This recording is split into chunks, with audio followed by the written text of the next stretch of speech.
আসসালামু আলাইকুম everyone, welcome back to my channel. আশা করি আপনারা সবাই ভালো আছেন। আমিও ভালো আছি ইনশাল্লাহ।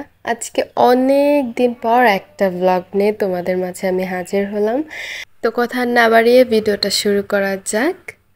তো আজকে ছিল আমার ভাইবা এক্সাম, আমার লাইফের অনেক বড় একটা অর্জন বলা যেতে পারে। A few moments later.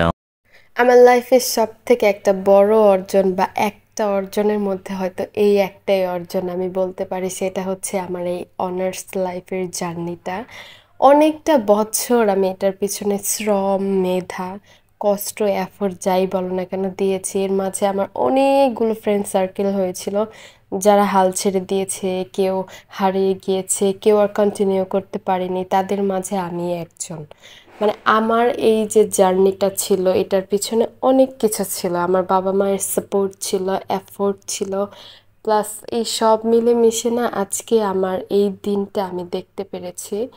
আমি জানি মানে আমার কথাগুলো হয়তো একটু অন্যরকম লাগতে পারে যে মানে অনার্স এইটা সেটা, বাট এই যে এত দূর আসা, এই যে আশাটুকু অনেকে আমার কাছে আমার এই ড্রিমটা পূরণ করার সম্পূর্ণ ক্রেডিট আমার বাবা মায়ের ছিল।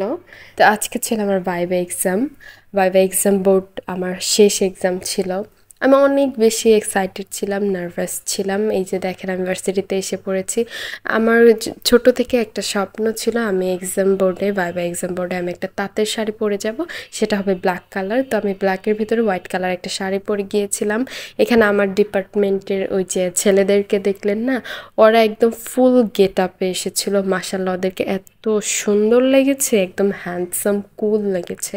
এখানে আমি সবাইকে মানে একসাথে ভিডিওতে নিয়ে আসতে পারিনি, এই কারণ হচ্ছে আমাদের ডিপার্টমেন্টে অলরেডি এক্সাম চলছিল। সবাই অনেক বেশি টেনশনে ছিল পরীক্ষা নিয়ে, কে কোনটা মানে প্রিপারেশন নিচ্ছিল, যে কি ধরবে পরীক্ষায়, কি আসতে পারে, এটা নিয়ে সবার মাঝে একটা টেনশন কাজ করছিল। আর এত পরিমাণ বৃষ্টি হচ্ছিল বাইরে। এরপরে না আমি টুক করে চলে যাই বাংলা ডিপার্টমেন্টে, যেখানে আমার নীলপরি ফ্রেন্ডটা ছিল। এই যে দেখেন আমার নীলপরি ফ্রেন্ডটা সেজেগুজে এখানে মাশাআল্লাহ অনেক সুন্দর লাগছে। ও এখানে ছিল। আমাদের ডিপার্টমেন্টে অলরেডি এক্সাম চলছিল, এই জন্য আমি আমার এক্সামটা শেষ করে আমি আমার ফ্রেন্ডের কাছে চলে আসি। এই যে এখানে দেখেন একদম পিঙ্কি পঙ্কি, একদম শাড়ি পরা সুন্দর সুন্দর একদম কিউট কিউট মানে স্টুডেন্টগুলো ছিল। আর আমার নীলপরি ফ্রেন্ডটাও ছিল। ওর কাছ থেকে আমি কয়েকটা সুন্দর সুন্দর ক্লিপ নেওয়ার এই সময়টাতে না এত বেশি বৃষ্টি ছিল, যার জন্য আমরা আসলে যেভাবে চেয়েছিলাম আমাদের মানে অনুষ্ঠানটা হবে ঠিক ওইভাবে আমরা না কেন যেন পারছিলাম না। বৃষ্টির কারণে অনেকে এক্সাম শেষে চলে যাচ্ছিল, অনেককেই খুঁজে আমি পাইনি যখন আমাদের ডিপার্টমেন্টে আমি যাই। তো এখানে ওদের সাথে আমি ছিলাম, আমার ফ্রেন্ডদের সাথে, যেহেতু আমি বাসায় যাব। তো এই যে দেখো এখানে আমি একা একা বসে বসে ওয়েট করি। আরেকটা কথা বলে, আমার এক্সাম কিন্তু শেষ। আমার এক্সাম বোর্ডে কি ধরা হয়েছিল জানো? মানে আমার নাম জিজ্ঞাসা করা হয়েছে, এরপর বলছে তোমার নামের অর্থটা বলো, যেটা আমি বলতে পারি নাই। মানে আমার নামটার অর্থ আমি বলতে পারি নাই। যাই হোক, তারপর আমার নাম দিয়ে আমাকে একটা গান বলতে বলেছিল, যেটা আমি বলিনি। লাস্টে স্যার আমাকে গান শোনাই দিছে, পায়েল নাম দিয়ে একটা গান শোনাই দিছে। সবগুলো এক্সাম কেমন হয়েছে এটা কোশ্চেন করেছে। তারপর হচ্ছে কয়েকটা প্রশ্ন ছিল যেটা আমার subject related. It was really fun.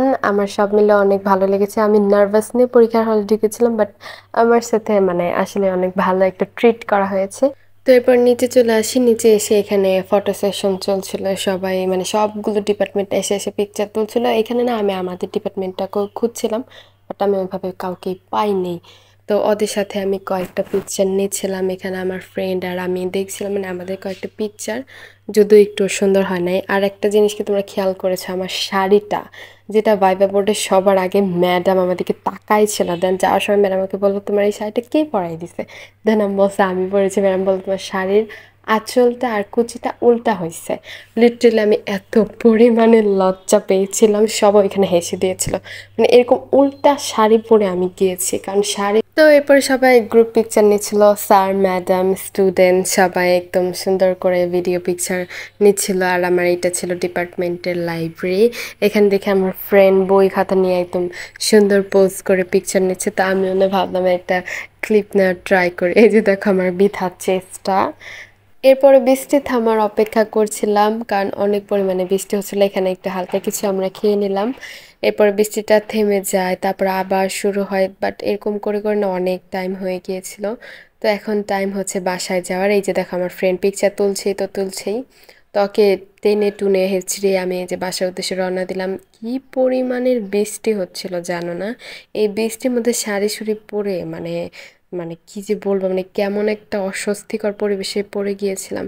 তো যাই হোক, সারাদিনের এই আজকের অভিজ্ঞতাটা অনেক ভালো ছিল। আশা করি তোমরা সবাই ভালো আছো এবং আমার ভিডিওটা তোমাদের ভালো লাগবে। যদি ভালো লেগে থাকে একটা ছোট করে লাইক কমেন্ট শেয়ার করে দিও। দেখা হবে আমার নেক্সট ভিডিওতে। সে পর্যন্ত তোমরা ভালো থেকো। আল্লাহ হাফেজ।